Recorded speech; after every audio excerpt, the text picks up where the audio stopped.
So we are going to get the ball rolling here, and we're having this super session in the midst of a tidal wave coming towards us with respect to the development of machine intelligence.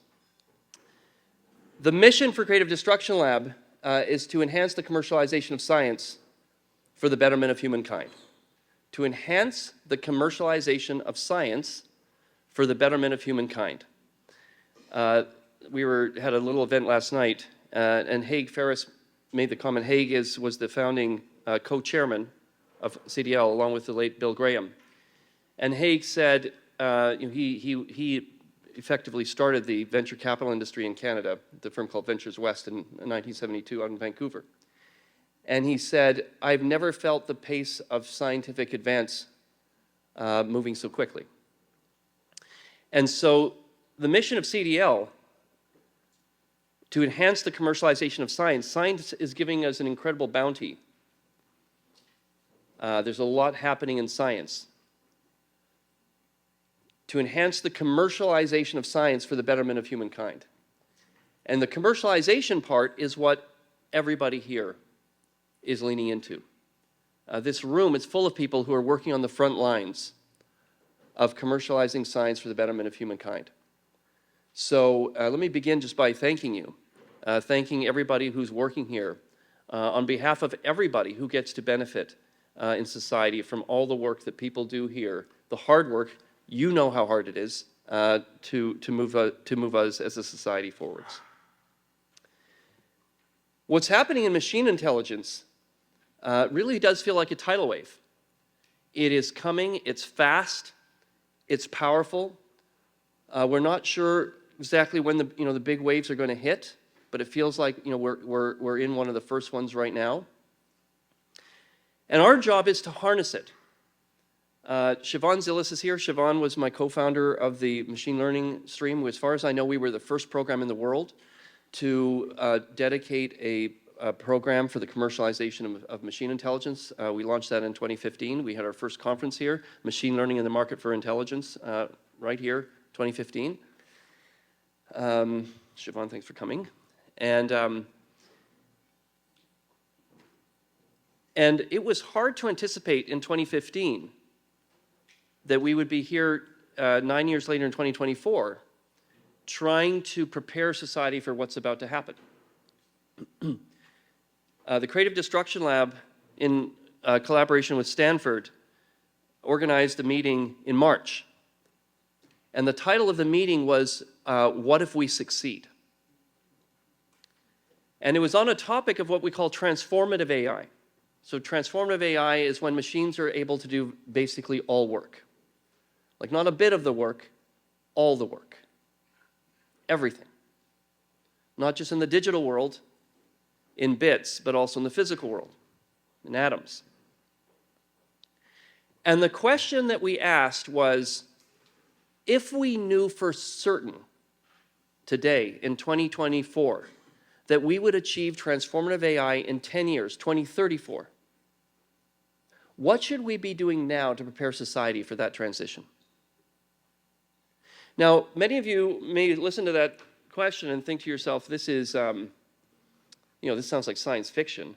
It feels so far away, machines doing all work. And so you can imagine when we sent out the invitations to invite people to come to this meeting in Asilomar, California, about an hour-and-a-half drive from SFO, that people would be too busy, everyone's so busy, too busy to show up for 3 days to talk about science fiction. What if we knew for certain that we would achieve transformative AI in 10 years, 2034? What should we do now to prepare the world for that transition? And so we sent invitations to some of the people who are arguably very busy. People who are probably generating the most equity value per minute of anyone on the planet. So for example, the Chief Technology Officer at OpenAI, the Chief Scientific Officer at Microsoft, the Chief Technology Officer at Google, the founder CEO of Anthropic, and so on. And they all said yes. They all said yes to coming for 3 days to Asilomar to to dig into the question of what should we do to prepare society for that transition. Now, here's the problem. The problem is if this technology, this wave is approaching us, this tidal wave, and our mental model of what it is, what this thing is, if our mental model is wrong, then how can we harness the energy coming in that wave for good? When Siobhan and I worked on the first AI conference here in 2015, her primary focus then was how do we harness this for good, AI for good. And the challenge, in my view, the challenge here is in order to harness it, we need to understand what it is. What is this thing under the hood? And so I'm thrilled that we're going to start off this session with a person who, in my view, is way out ahead of the curve in thinking about this. He was, up until very recently, a professor at the University of Chicago, now at MIT, a MacArthur Genius Grant recipient, and a person who has spent the last quarter century digging in to deeply understand how people make decisions. Effectively, his entire career has been on decision making. And now we're about to move into a world where we transfer many decisions from people to machines. And in order to do that and to harness it in a way that is productive for society, we need to understand how those things work. Please join me in welcoming Sendhil.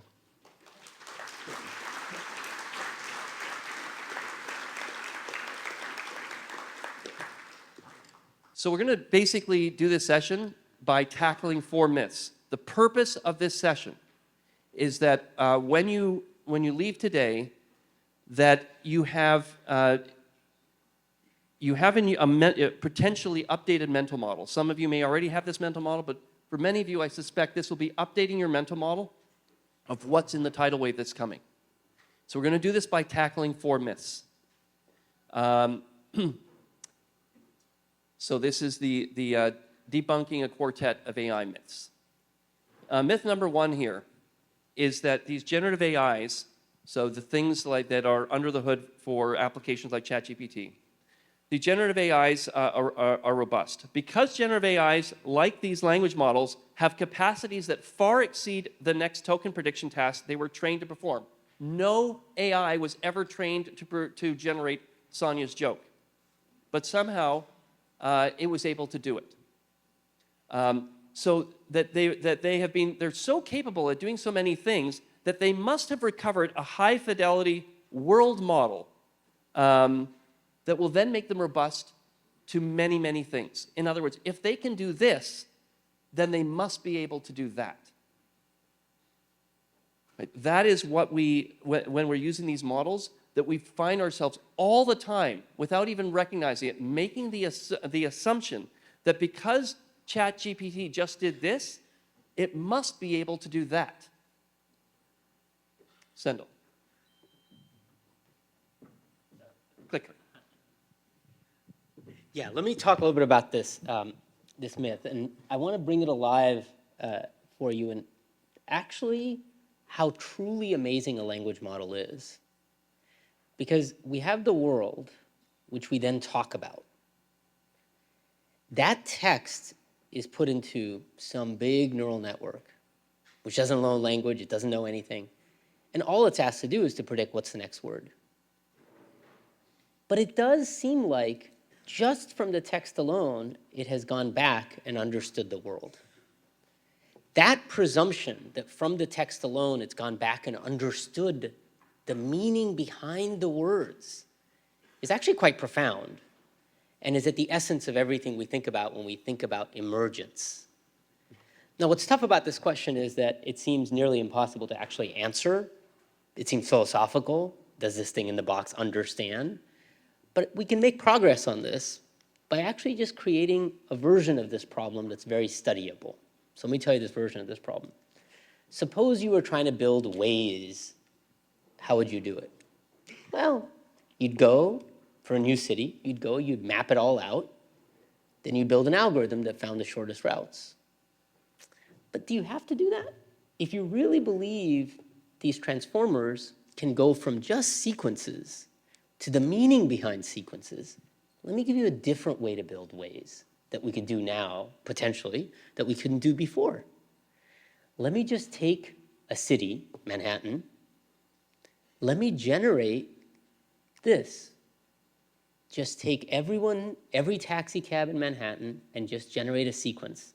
They were going from this lat to this long. They went north, north, east, east, south, south, west, west. That's all it is. That's just language. Those are just tokens.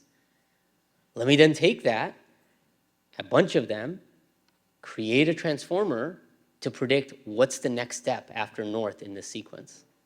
If you believe that we can go from language back to the world, you ought to believe we can go from this to a transformer that, without ever having been given a map of Manhattan, actually has learned the map of Manhattan. That's what you're believing when you say this. It's a very concrete version of this problem. So let's see what happens.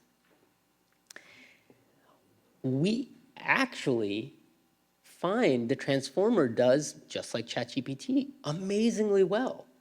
For example, if you give it pairs of intersections in Manhattan and ask it what's the shortest path, even if it's never seen that pair before, it actually finds the shortest path at a very high rate.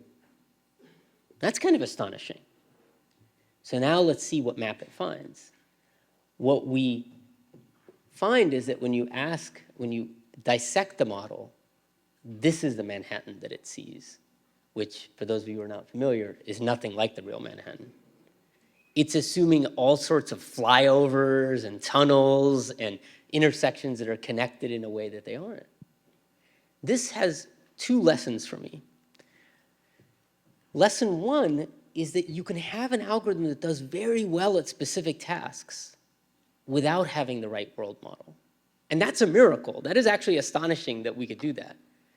But the failure of the world model requires a little bit of work to see. So if I go back to that shortest path exercise and say, let me just add a detour and say, oh, this particular road is shut down, suddenly my directions go haywire. So all this is by way of saying this is the world model on the left, the transformer on the right. In the middle is just what a world model with a little bit of noise would look like. And what this paper kind of taught me is that these algorithms that do next token prediction, the good news is they can start to do tasks far beyond what they would expect. I was shocked that you could get a shortest routes algorithm just by doing next token prediction. But they're not recovering world models in a way that you think. And we haven't just done this for maps, we've done this for logic puzzles, for a bunch of other things. And I think now we're starting to ask the question, is there a world model underneath? And I think in 2024, there does not appear to be a stable world model. And so, Sendhil, there's obviously people in the audience who have in different ends of the spectrum of experience working in this field. Can you explain what are the implications of having a world model under the hood that looks nothing like what the real world actually is? Yeah. If you have the wrong world model, you know what it's actually good. It's closest to, maybe this is too much inside baseball, but you and I teach a lot of students. And you'll often encounter a student who gets the right answer, but for totally the wrong reason. And I'm sure with people you work with, you have this. That's what a wrong world model is. You're like, oh, they got it right, because it's all going well. It's like, whoa, what just happened? And this is that you can do well on specific tasks, but be quite brittle when you move anywhere outside of the very narrow specific task. And I think that brittleness is what we should be on the lookout for with large language models, because you're like, oh, I did it for this task. Look, it's doing so well. It must do well. No, it doesn't necessarily do well at this other task. Okay, and so we'll come back to this myth in a moment in terms of what are the implications when we are thinking about how we harness what's coming towards us. Sendhil, can you advance to the next Okay, this is myth number 2, which is AIs are for simple tasks. So that the primary applications of AIs will be for simple, repetitive, low-stakes tasks like the FAQs and customer service.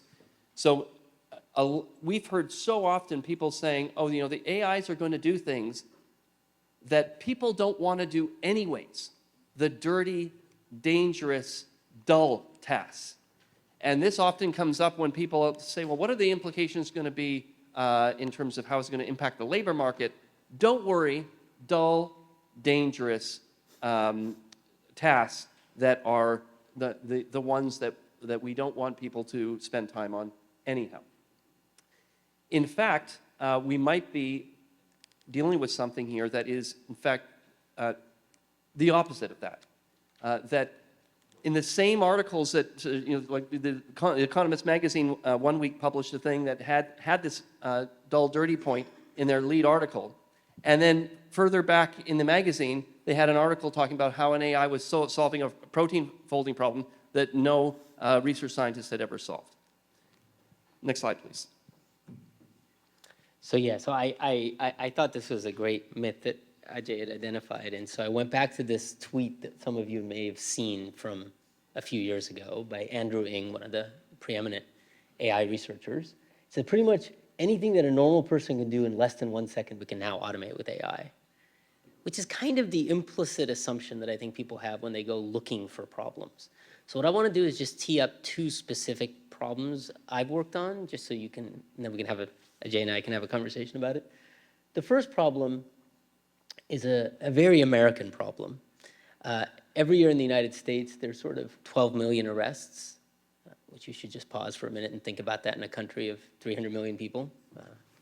We're very good at one thing, arresting people. And right after arrest, there's a question a judge has to make, which is, where will this person wait for trial? The wait can be about 2 to 3 months, sometimes as high as 9 to 12 months. Will they be sent home, or will they wait in jail? Now, as you can see, the judge is trying to jail people at very high risk. But that's an incredibly complex decision. This is not the kind of thing that takes less than 1 second.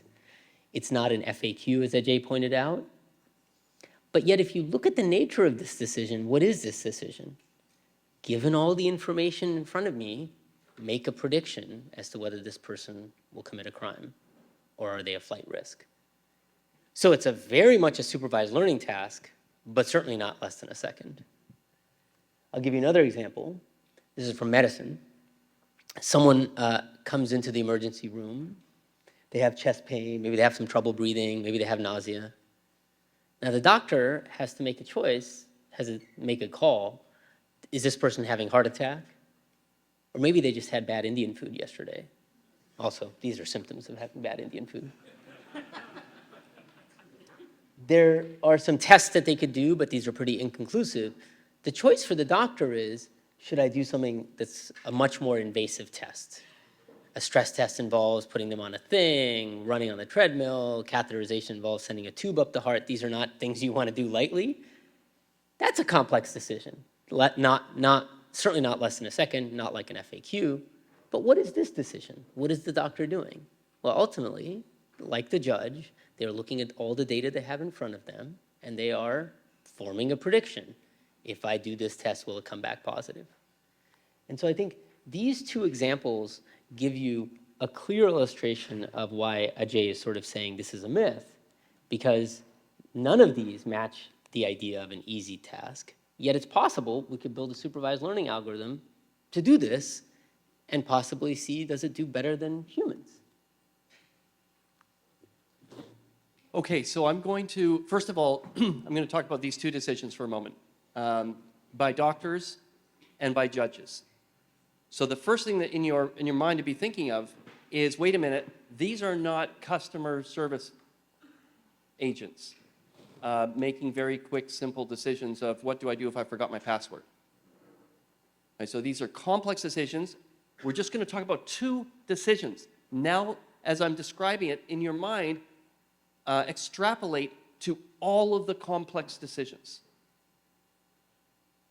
of all the professions where people go to school for many, many years to learn stuff in order to arrive at the decision that we hope they arrive at. So think of all of our jobs. Many of our jobs are simply a daisy chain of a series of decisions. Okay, so over to the judge decision. What this graph, don't worry too much about the numbers or anything here, just take away the images. This is in one of Sendhil's studies where he's looking at the judges. And what he does is he takes the defendants and he puts them into, imagine there's 100 judges, and puts them into 20 bins. Okay? So think of it as 5 judges a bin. And what is represented in the black is the fraction of the defendants that are granted bail. No, pardon me, that are not granted bail. So that they're they have to wait for their hearing in jail. That's a very expensive decision, by the way. When you don't get to go home and you have to go into jail and wait for your trial, it means you're not with your family, you can't go to work. Like all this stuff is not only the cost of just housing them in prison, all the social costs are very high. So this is an expensive decision. Okay, so what would you want to do? Imagine that you are turning a dial, and as you turn the dial, you are sending more people to wait in jail. In each of these bars that represent 5% of the group, in the very far right bar is the ones that are the highest risk, right? The ones that are most likely to reoffend or to flee. What you'd want is you'd want to start by sending all of them to jail, because they're the riskiest ones. And then as you turn the dial and you send more of them to jail to wait. So if let's say you're just deciding how much space do I have in jail, and as you have more and more space to send people to jail to wait, you would just be filling up the bars from the most risky group towards the less risky group. That's how you'd want to allocate who should wait in jail. So in his study, he built an AI, and it effectively learned to do this. He then looked to say, well, what do the judges actually do? And so here what you see is that the judges did not take them all from the riskiest bin. They took them right from across the bins. And as you added more and more defendants going to wait in jail, they kept getting drawn from across the distribution. In other words, people who are very low risk still got sent to jail. So why could the AI make such a better decision? Like the decision that we would think that we would want for society, we want to be made, that the AI can do it, but the judge can't. Okay, well, we'll come back to this in a moment, and Sendhil will describe what he thinks is happening. Here's another decision. This is the heart attack decision. Okay, so patient comes in to see the doc, and the doc has to decide, should I send this person for a test? Test is expensive. Only a certain number of people get to see the test. And he effectively creates 2 models. He models what the doctors are deciding, and he models what a much better predictor, an AI that's much better predicting who actually needs the test, is likely to have a heart attack. And the first point here, the yellow line is the doctor model, and the gray line is the smarter AI model. And what he's trying to determine here is how complex are these models? How many variables would you put into let's say a regression equation in order to capture as much of the variation as you can? The vertical axis here is an R squared. And the key point is that the human model is a much simpler model, many fewer variables, like 250 variables compared to 200 to 300 variables. That the models that we have in our mind, that doctors have, are much simpler than the complex model that the AI develops in order to predict who's likely to have a heart attack. But not only is the human model simpler, it's got fewer variables, but the human model puts the wrong weights on some of the models, some in particular.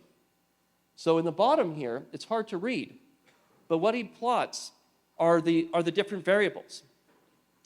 And what you'll see in the very top, I'll just draw your attention to one of the points. The very top point is a patient comes in complaining of chest pain. Chest pain is they far overweight chest pain, a human doc, relative to what an AI would in combination with all the other variables.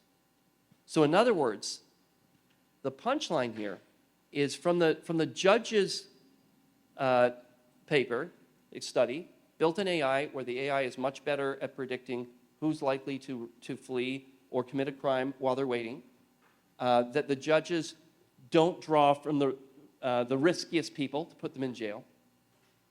So in other words, people who shouldn't be in jail are waiting in jail while some who should are out. So their decisions are not as good.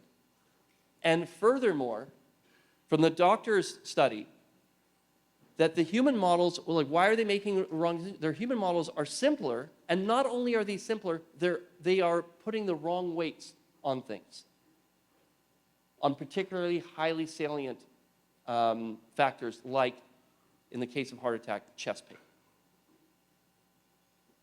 So then, Sendhil did this sort of overview of how powerful this is across so many decisions. And so he has this overview of the unreasonable effectiveness of algorithms, because he's pointing to those two decisions have the properties of so many other decisions.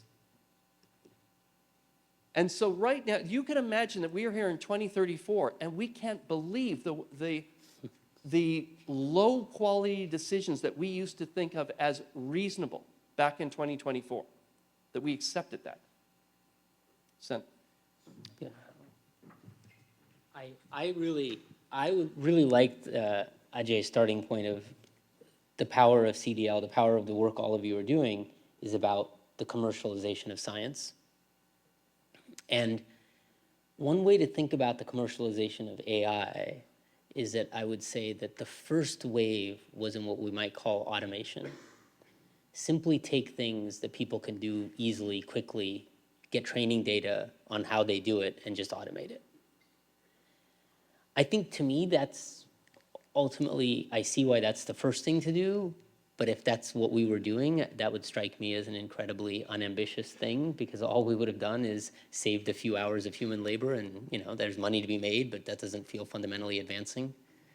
These examples are exciting for me, and as in Ajay's book on prediction machines, because they tell us that rather than looking for the automating tasks, we should start looking for what you might want to call the prediction tasks.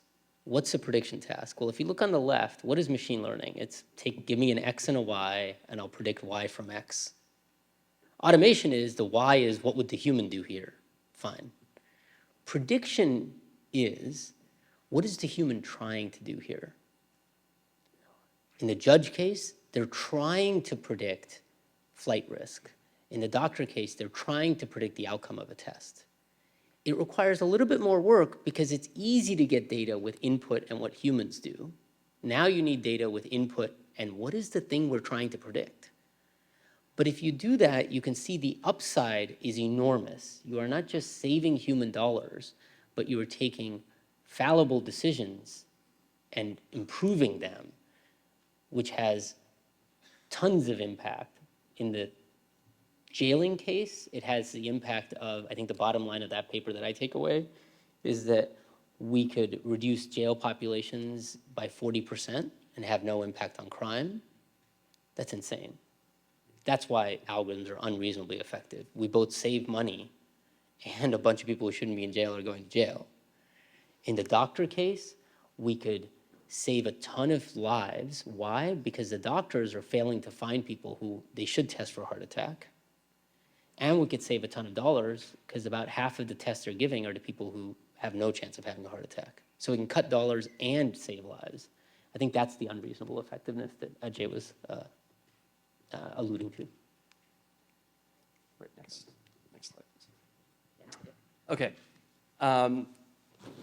So here's the next one, is that so many people have a mental model that we can't use AIs for certain things because we can't understand them. You can't interpret the neural net. And so what if that second myth that AIs are only good for these simple tasks, and when in fact they can be very powerful for very complex, very important decisions. So what? Because we can't let it do various things because we can't understand it. We can't understand what's happening under the hood.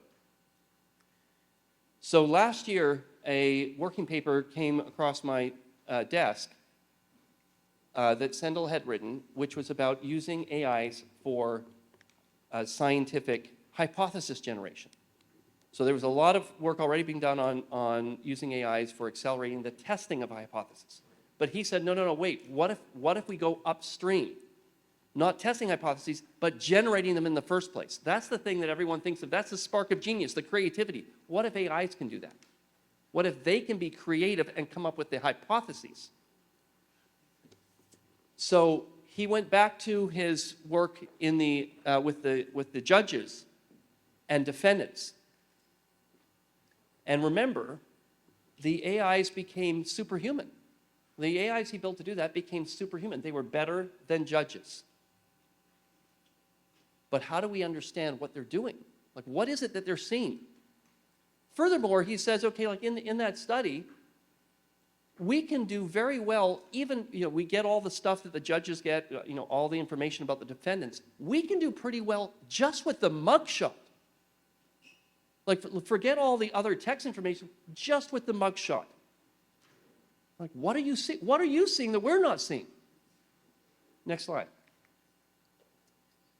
What he did in this paper is he presented a way for the AI to talk back to the scientists and say, I've discovered something that a hypothesis about what might be visible in a picture of a person that will predict the likelihood of committing a crime that you can't see.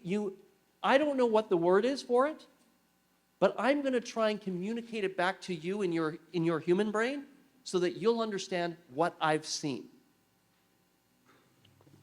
Yeah, so this was great. So if I take one step back from what Ajay said, just to roll the story just for a second, part of where I left this paper, the one I told you, was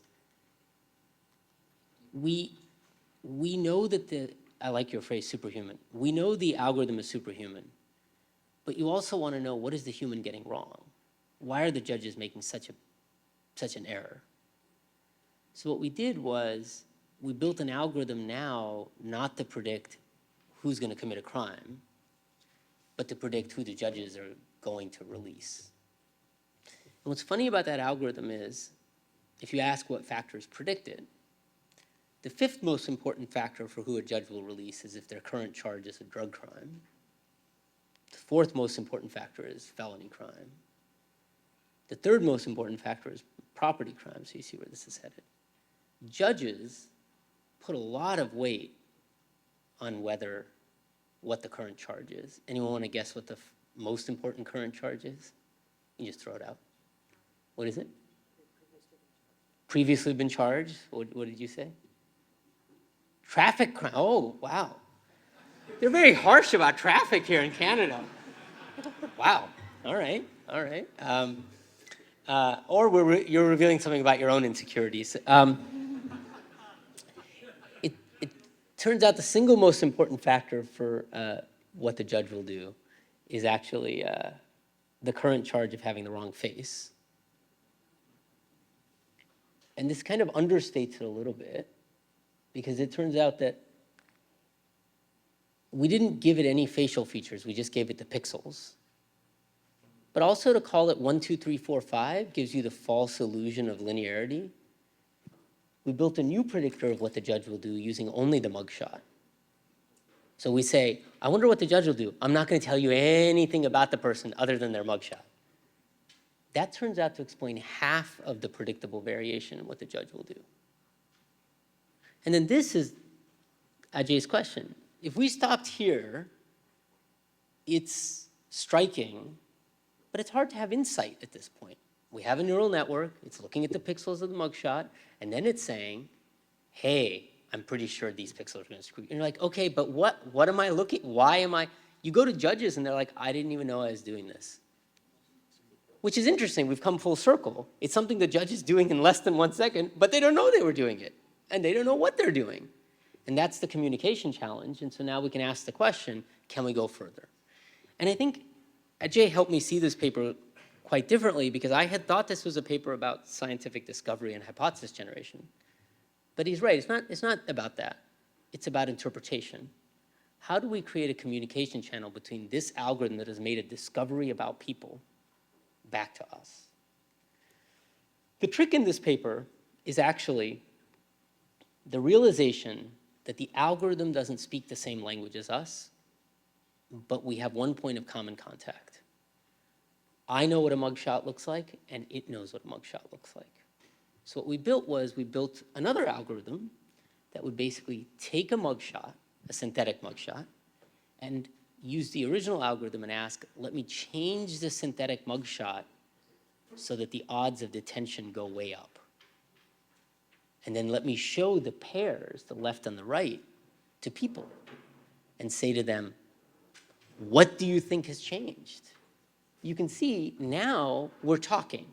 It's not the most verbose language, but all language has to start somewhere. And you can give people these pairs, and then they can start making guesses. What am I seeing? And it turns out people agree quite a bit on what they see, and I can tell you what we found.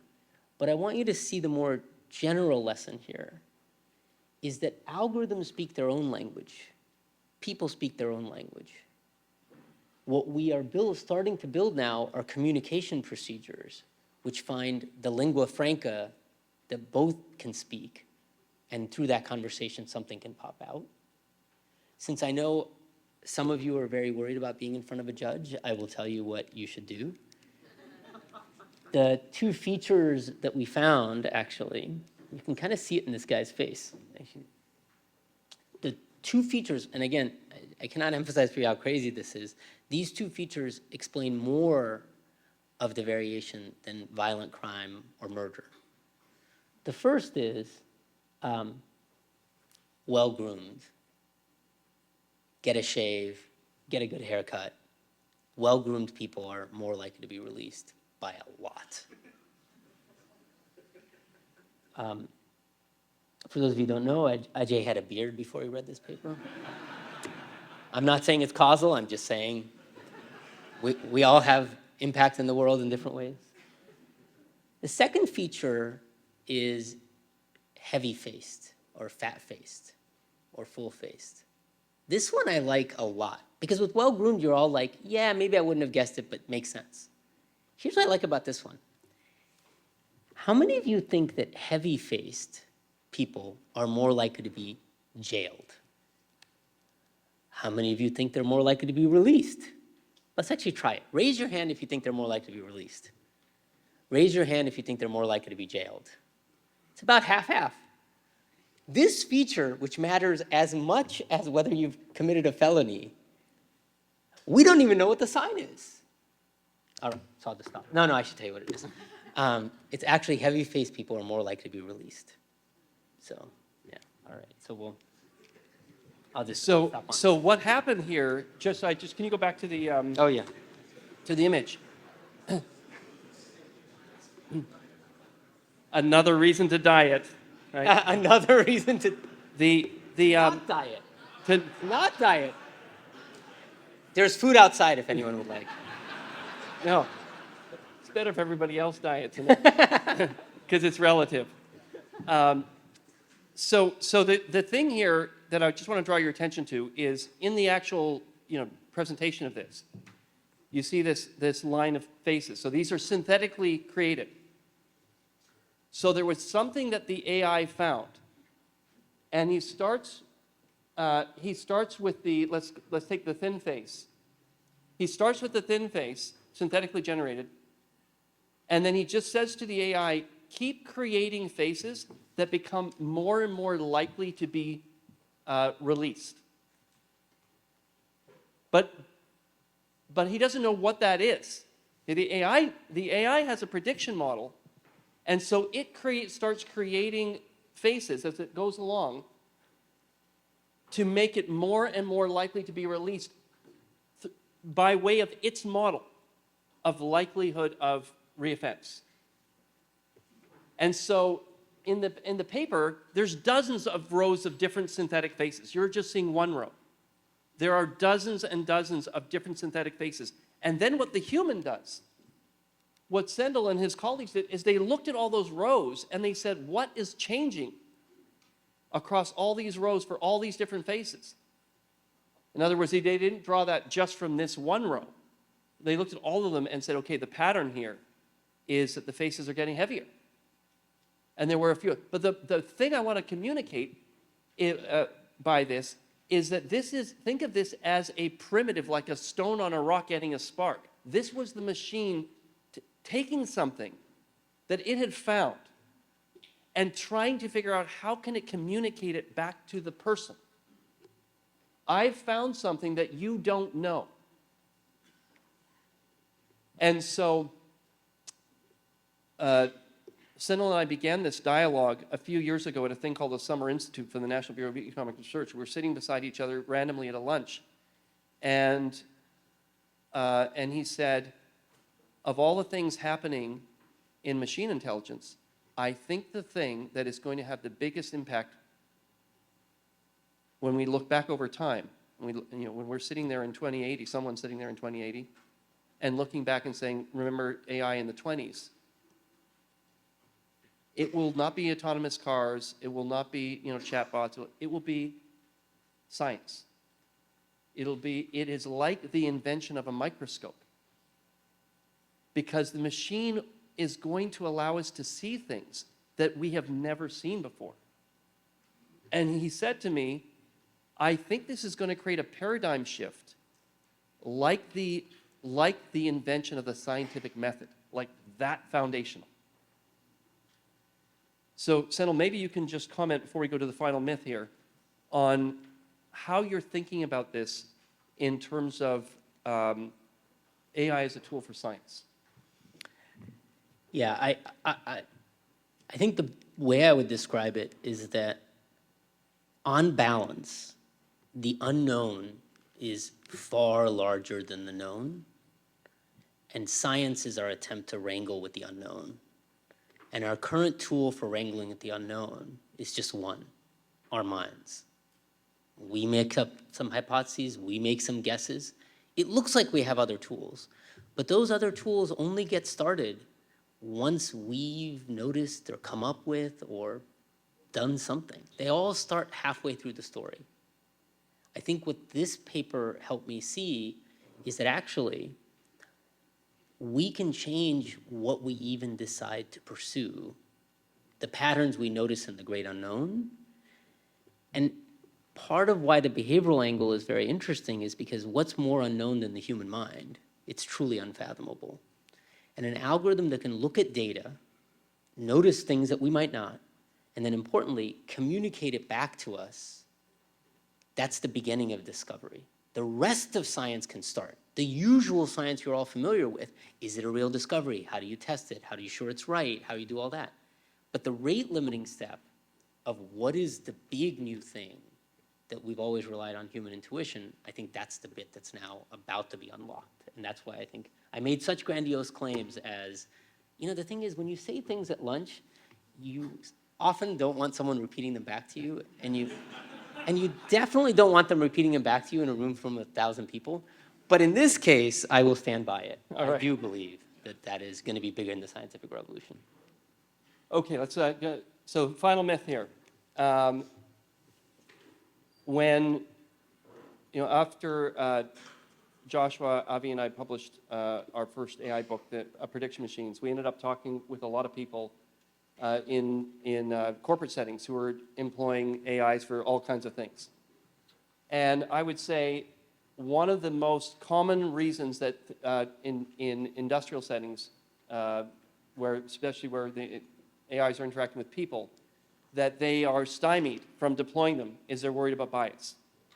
There's a very significant friction in terms of hesitation to deploy AIs for a wide variety of things, from in banking, from making loans, in insurance for verifying claims, in healthcare, all kinds of healthcare practice. People are worried about bias.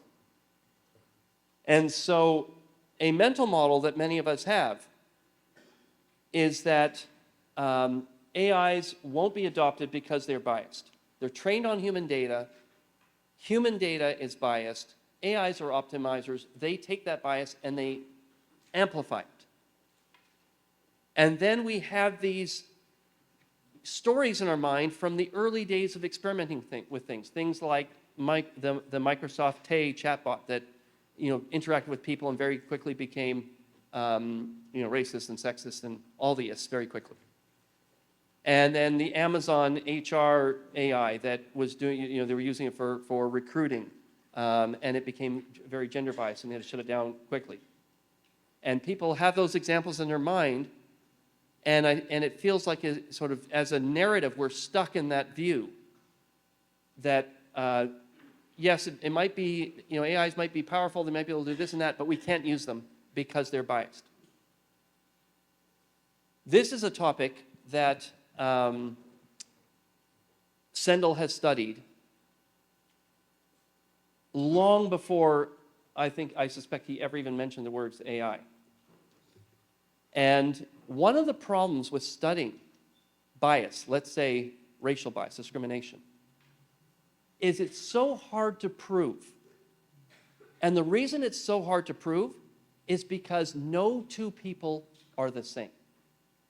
So let's say that you have a hiring manager, and the hiring manager, for whatever reason, they're hiring people, and they end up hiring more men than women. And then you ask them, you say, are you gender biased? And of course they'll say no.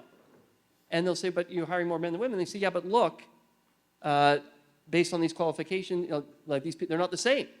These people have different qualifications, or they have this, or they have that. So there's no way to ever prove bias because no two people are the same. So a couple decades ago, he said, what if they were the same? Yeah, so this is probably the first study I did right after I became a junior faculty member. And what we did was we said, yeah, how would we make them the same? Well, what if I took a resume? I'll come back to that. What if I took a resume, and before sending it out, I randomized on some versions to put Brendan Miller, and on some versions to put Jamal Jones. We did this thousands of times. Jamal is a very black name. Brendan is a very white name. And we used lots of different names. Now, we literally statistically have the exact same resume with only one change. In fact, it's not just one change. It's about 12 to 20 letters on the resume have changed. What do you find? This is in 1998, 1999. What you found was that there are 50% higher rate of callbacks if the name was white. 50%, which ironically exactly matches the black-white difference in the United States in unemployment rates. So I'm saying this because Ajay started off talking about algorithmic bias. But in 1998, when this came out, people were very incensed about another form of bias. Raise your hand if you've ever used the phrase algorithmic bias. You've all used it. Okay, raise your hand if you've used the phrase human bias. Okay, good. You all know human bias is very big. So it's hard to have an algorithmic bias conversation without also having a human bias conversation. So this was 25 years ago. So let's flash forward 25 years later, 2020, call it 20 years later, we did another study, this time on a program called Care Coordination Programs. Care coordination programs are this pretty big innovation in healthcare. No one in healthcare likes it when I say what I'm about to say, so I'm sorry about that. But care coordination programs are basically frequent flyer programs. When you go to the airport, if you're a frequent flyer, you have your own dedicated line. You don't have to wait with other yahoos.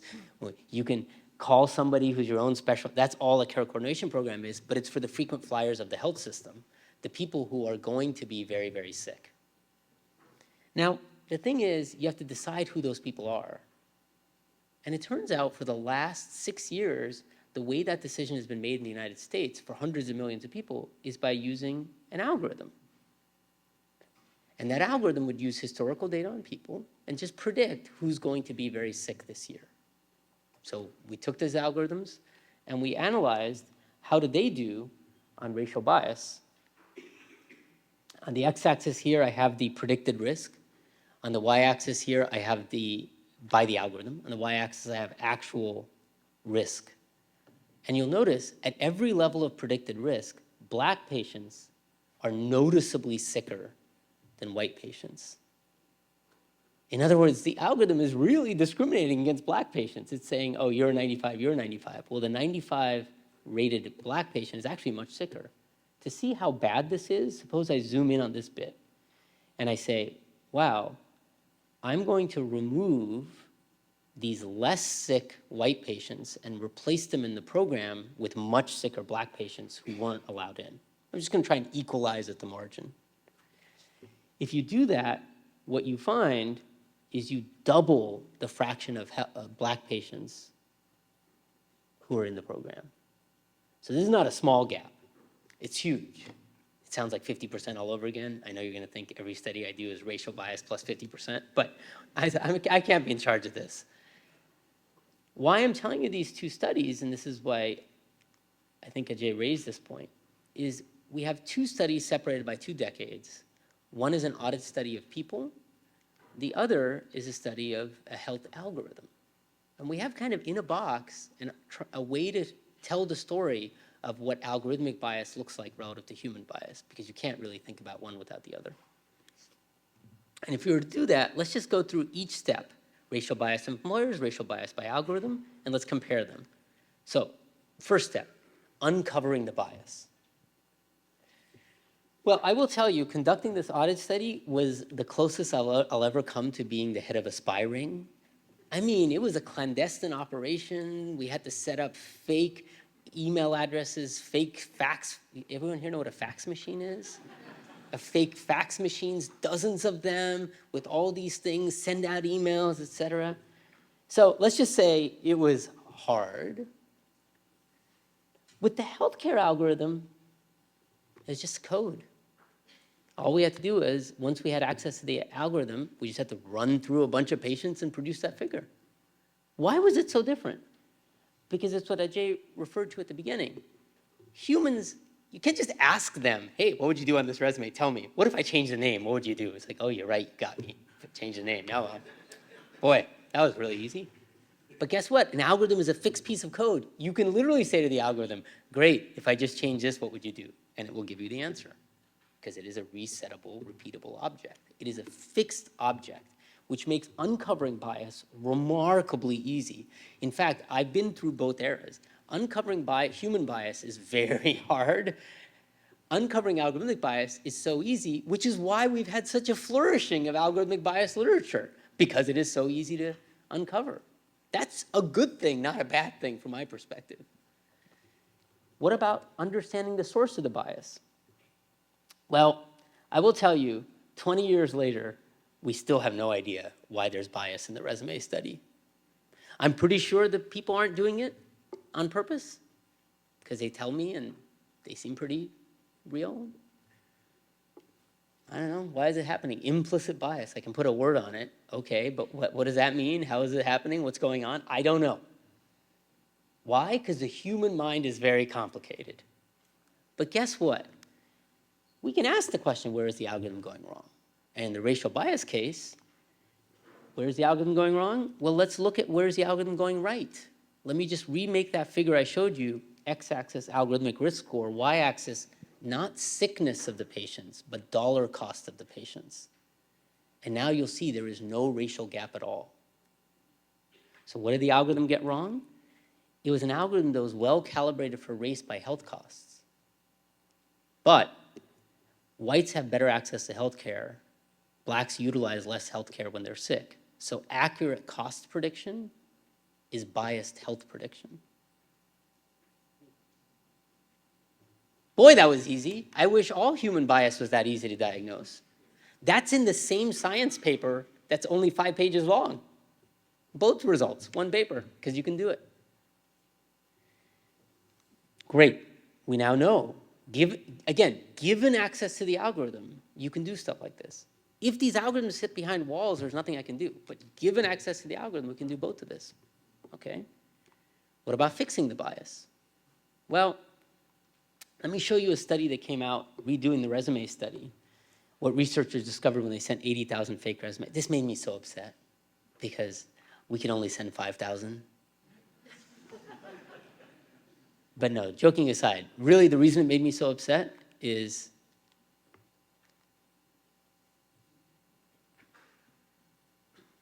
guess what they found? Exactly the same thing we found. So, where are we on fixing the bias? 20 years later? Nowhere. Humans are hard to change. Where are we in the algorithm? Well, in that same paper, we developed a better algorithm, and then health system contacted us and said, can we implement this better algorithm? How would we do it? We put out a manual. They've already started implementing it. These are the nonprofit health systems. Of course, other people got involved. They're like, oh, this is a problem. The Senate helped up stuff. And pretty soon, I wouldn't say the problem is fixed, but I would say, given that Congress, state attorneys have mandated a fix. See, the thing is, you can't mandate a fix. You can't say HR managers, stop being biased. So as a result, it's not fixed yet, but it's very much on track. We're down to a technocratic exercise. It's like a rollout. It's like a software rollout. So let me just end by saying, I think the reason when we talk about algorithmic bias, we should be on high alert is because it's a big problem and we have to be on high alert. But the reason we should be optimistic is that unlike human bias, we can uncover it, we can dissect it, and we can fix it. So I actually think, as someone who's very concerned with bias, I'm more optimistic in the world of algorithms than I am just in a world of people.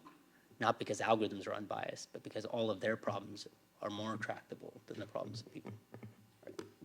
All right, next slide, please. Okay, so we're in the home stretch here.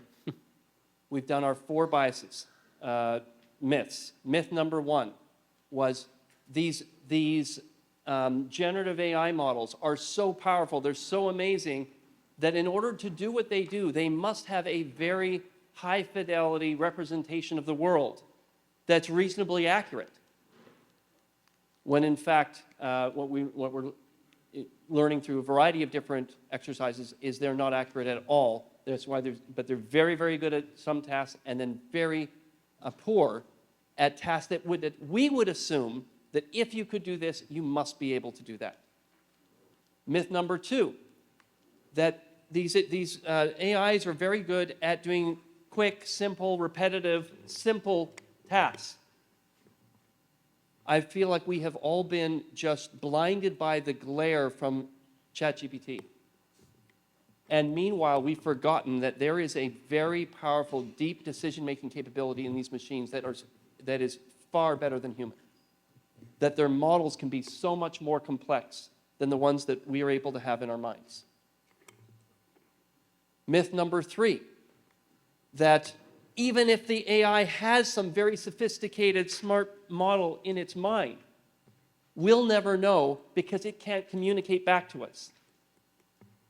And there, in the prison study, you saw some of the, like I say, the early sparks of the machine communicating back to us, not something regurgitating something we already knew that it learned from another person and it's in its model and it's spitting it back to us, but something it's discovered that nobody had known before. And it had found a way to communicate it back that a human could understand. And then myth number 4. Well, even though these things can be so smart and this and that, we'll never use them because they are biased. They amplify human bias, which is really a species-level arrogance. That we think that we're so clever that if we go to enough unconscious bias training seminars, that we will one day, be cured. Where the machines are already far outperforming people with respect to being able to tackle bias. So with that, a room full of entrepreneurs and investors. Sendhil, final question. If you update your model of what these machines are capable of doing, what does the opportunity frontier look like? In other words, people who have these myths debunked, what things do they see that most people don't see? It's a great question. I think I really love the title of your guys' book, Prediction Machines. I assume they're all forced to read it. Is that how it works? But even if they're not forced to read it, you all should read it. Because I actually think that is the opportunity that is opened up. The word prediction is very powerful. And let me spell it out in 2 ways. So one, the looking for those problems in the world, those decisions that are being made that rely on some prediction that we could do much better, is just such a generative way of looking at things. It's not the way you're used to looking at it, but it's such a generative way of looking at it. The second thing is to look for data sets, collect data sets, build data sets that back that up. This is a higher investment cost activity because such data are harder to come by, but it's also, I think the returns are much, much higher. And I think we're moving to this second phase of looking for this kind of opportunity. So in the spirit of that, let me tell you, in my own stuff, something that, just to make this concrete, something that I feel is a place where this could happen is in healthcare. Healthcare is full of decisions that are based on predictions.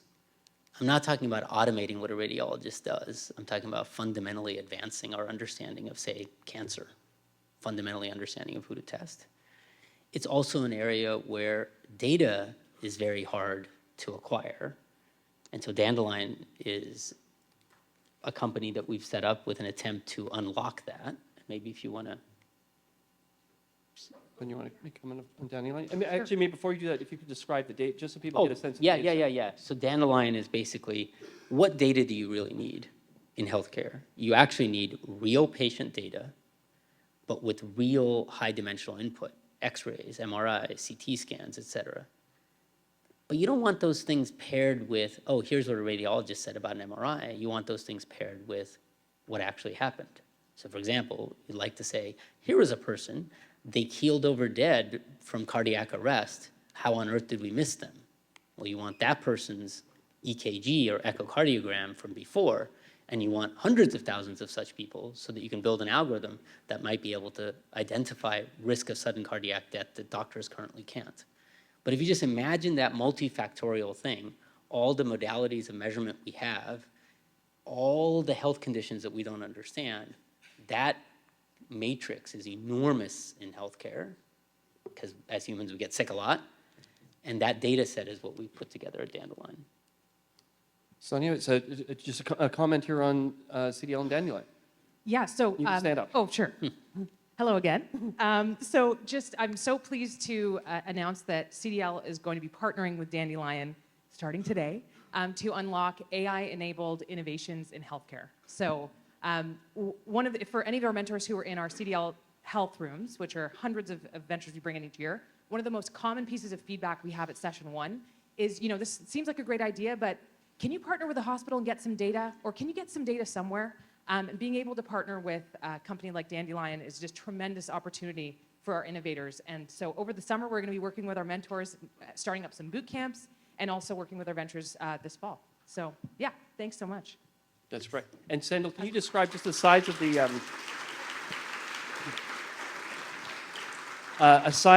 data set? So in other words, all the CDL companies that are working in healthcare, just to give a sense of the size of the data set. Yeah, I think I can describe it quite pithily.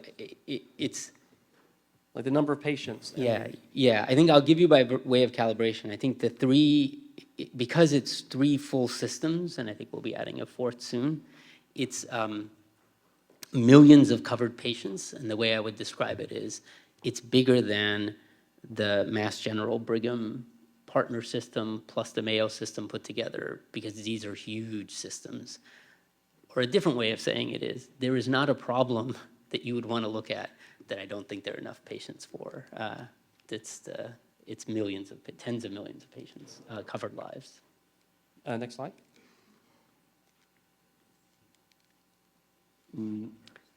And I guess next slide.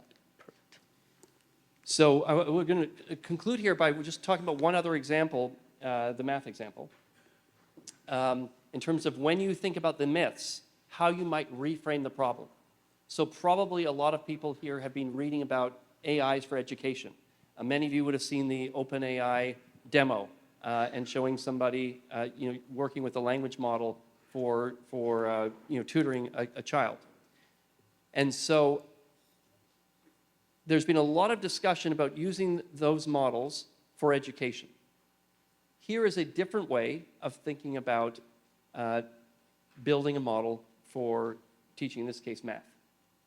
Yeah, actually, before I get there, I realized the way you just put it, Ajay, made me understand something. Here's a formula I think you can use. Take the education case. In the education case, you're like, oh, we're supposed to have AI tutors. Great. How is an AI tutor going to be built? It's going to be built by getting tutoring sessions by teachers doing it. That's always the playbook, is we're trying to do X. The way we do X is by getting data of humans doing X, and then we're going to automate. But if you believe what you've seen today and take the prediction machine's view, what you ought to do is you ought to ask, what is that human trying to accomplish? Can we get that underlying data, and can we do better at that? So what is a teacher trying to do? Well, as a teacher, I can tell you the main thing I'm trying to do is wait for the semester to end. But there are other teachers who take their job a little bit more seriously. And as far as I can tell, here's what they do. They're trying to make a really good guess of what the student is thinking. The problem is that's impossible. The way I can describe teaching to you is the following. Somebody is stuck in a maze. The exit has a red door. I don't know where they are in the maze. I have no idea what the maze even looks like. All I can describe to them in exquisite detail is the red door. Look for the red door.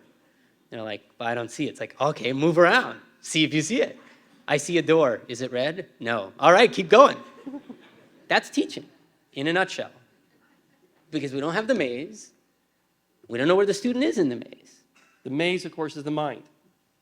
And so what we're trying to do is to say, instead of trying to teach the way we currently teach, could we actually uncover the maze?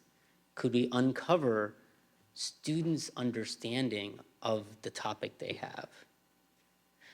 Because your own confusion is very hard to relay to somebody else because you don't even know what you're confused about. And what we're building is we're building a foundation model for misunderstanding. How would you do that? Well, it's not going to be from tutor transcripts. What's it going to be? It's going to come from students laying out step by step what they do to solve a problem. So imagine you take a very different kind of data, math problems, let's just do this for 8th grade math, and you had students with questions and answers, but not questions and answers, questions in each step they took to get to the answer. Well, that sounds like next token prediction, but it's next token prediction at the level of cognitive traces, at the level of what is the particular current understanding. Now suppose you started to cluster together. These are the 25 kinds of misunderstandings students have. These are the 50 kinds of misunderstandings students have. Suddenly, all of teaching would change. It wouldn't be look for a red door. It would be let me ask you a few questions. Oh, I know where you are. Okay, now you need to go north, east, north. Let me walk you through.